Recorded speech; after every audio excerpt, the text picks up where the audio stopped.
بسم الله الرحمن الرحیم حامده و مصلیه.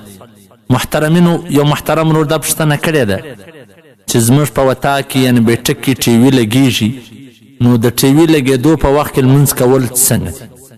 محترمینو، که چیرې ټي وي لګېدلی وي بیا خو لمونځ کول مکروه دی. باید د لمانځه په وخت کې ټي وي بند وي. چې ټي وي بند وي بیا بلا کراهت جایز دی، مکروه نه دی. خو که ټي وي لګېدی مکروه دی. بیا دا ځینې کسان دا پوښتنه کوي چې دا مکروه نو اوس چیز دی. ګوره، مکروه مقصد دا دی چې څومره ټي وي بند وي تا ته د لمانځه ثواب میلاویږي، که ټي وي لګېدی دومره ثواب نه درته میلاویږي. لکه څنګه چې په حدیث کې راځي وایي د قیامت په ورځ به چاته د لمانځه 10 حصې میلاو سي، چاته 8، چاته 9، چاته 7، چاته 5، چاته نیمۍ، چاته 3، چاته 2، چاته 1. وینې داسې هغه د لمانځه مرتبه په لوړېږي. نو که چیرې څوک د ټي وي لګېږي لمونځ کوي نو د ده درجه به کمه وي، د ده لمونځ به مکروه وي. باید ټي وي بند وي.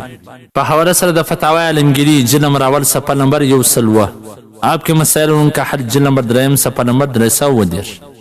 خو افسوس دا دی نن سبا خلک په لمانځه کې دیغ سي. بله ورځ یو چا کیسه راته وکړله، ول په بیټک کې ټي وي لګېدی.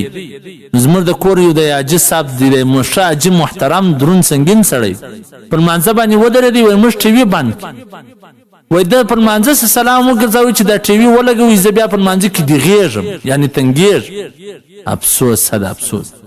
مسلمان ته خو په لمانځه کې دومره خوند او ذایقه میلاوېدله چې ده به وایي چې زه سلام نه وګرځوم.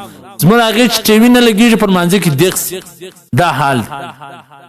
نو په کار دا د محترمینو چې لمونځ ښه په خشوع و خضوع سره داسې ځای چې ټي وي نه لګېږي، تصویران نه وي، وکول سي. والسلام.